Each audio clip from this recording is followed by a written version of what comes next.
Bonjour à toutes et à tous, bienvenue sur Eurosport et GCN pour le résumé de la 13e étape du Tour de France 2023, 14 juillet, le jour de la fête nationale Bastille Day, comme disent les Anglais.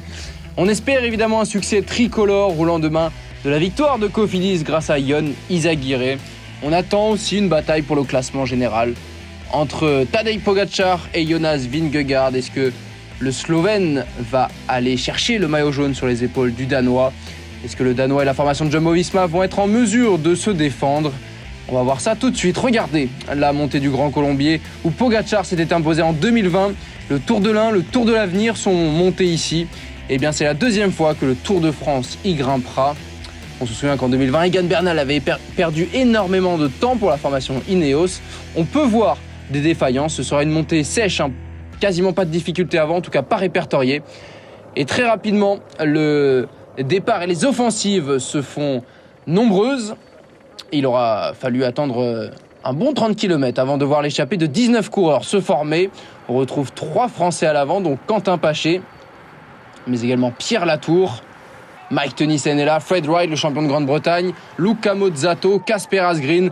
Il y a du beau monde à l'avant, mais le peloton emmené par Michael Bjerg ne laisse pas une énorme marge. Ce sera fluctuant et ça va aller jusqu'à 3 minutes 45. Ce sera l'écart maximum au pied de la montée du Grand Colombier. À l'arrière, Caleb Ewan est en difficulté. Il a passé tout le début d'étape dernier et il abandonnera quelques kilomètres plus tard. Mike Tennyson a pris le plus de points en sprint intermédiaire et juste derrière, Matej Moric qui embraye. On a cru un instant que le Slovène allait partir seul à 50 km de l'arrivée et finalement il s'est relevé pour attendre la suite de l'échappée. Quentin Paché pour la formation Groupama FDJ, Adrien Petit également pour la formation Intermarché Circus Wanty, mais qui ne devrait pas être en mesure de se porter à l'avant sur les pentes ici du Grand Colombier où la foule s'est massée. C'est parti pour 17 km d'ascension à 7% de moyenne. Vous le voyez, des passages maximum à 12%. Une ascension extrêmement difficile. Le peloton pointé à 3 minutes 40 au pied du Grand Colombier et Quentin Paché accélère. Le coureur de la formation Groupama FDJ, victime d'une chute hier, sur la même chute où David de la Cruz a abandonné. Eh bien, Paché est en forme au lendemain de sa chute. Vegard Stenlengen pour la formation Emirates qui roule. Vingegaard tout de suite dans la roue de Pogačar. Sepkus dans la roue, alors qu'à l'avant ça a bougé. Paché a été repris, c'est Kwiatkowski qui est désormais seul en tête, le Polonais, qui est déjà vainqueur en 2020 sur les routes du Tour de France à la Roche-sur-Foron. Peut-être qu'il va pouvoir ajouter une nouvelle ligne à son palmarès. 4 coureurs derrière avec Terrada, Van Gils, Moric et James Shaw. Et Kwiatkowski qui fait un numéro, 1 minute d'avance sur la poursuite et 2 minutes 18 sur le groupe maillot jaune où il y a encore 3 Émiratis autour de Pogačar. Pogačar qui discute un petit peu avec Adam Yates. Que réserve Pogačar et la formation UAE Emirates? Moins de 2 km pour l'homme de tête qui a toujours 1 minute 12 d'avance sur les poursuivants. Et accélération d'Adam Yates, on l'attendait. Adam Yates qui se dresse sur les pédales et qui fend la foule.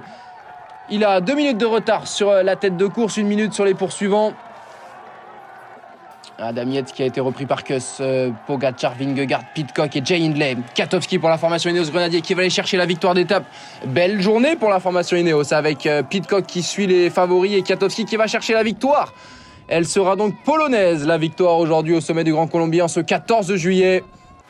Et les places derrière avec l'accélération ici de Tadej Pogačar, le maillot blanc qui se dresse sur les pédales à 400 mètres de la ligne. Vingegaard est tout de suite dans la roue et derrière ça a cassé, attention aux écarts. Tom Pidcock qui s'accroche.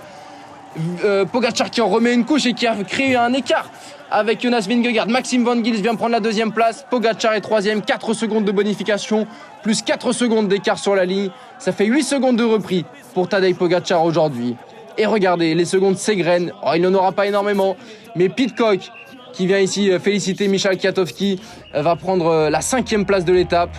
Et une joie communicative au sein de la formation Ineos Grenadier avec Carlos Rodriguez également qui arrive juste derrière et qui va tomber dans les bras de ce capitaine de route, ancien champion du monde, Michał Kwiatkowski. Souvent on a dit que c'était du gâchis, Kwiatkowski, équipier modèle qui aujourd'hui a saisi sa chance. Pidcock 5e de l'étape devant Jay Hindley et James Shaw, membre de l'échappée. On retrouve Harold Terrada également dans l'échappée. Simon Yates et Adam Yates complètent le top 10. Ça fait quand même 4 Britanniques dans les 10 premiers.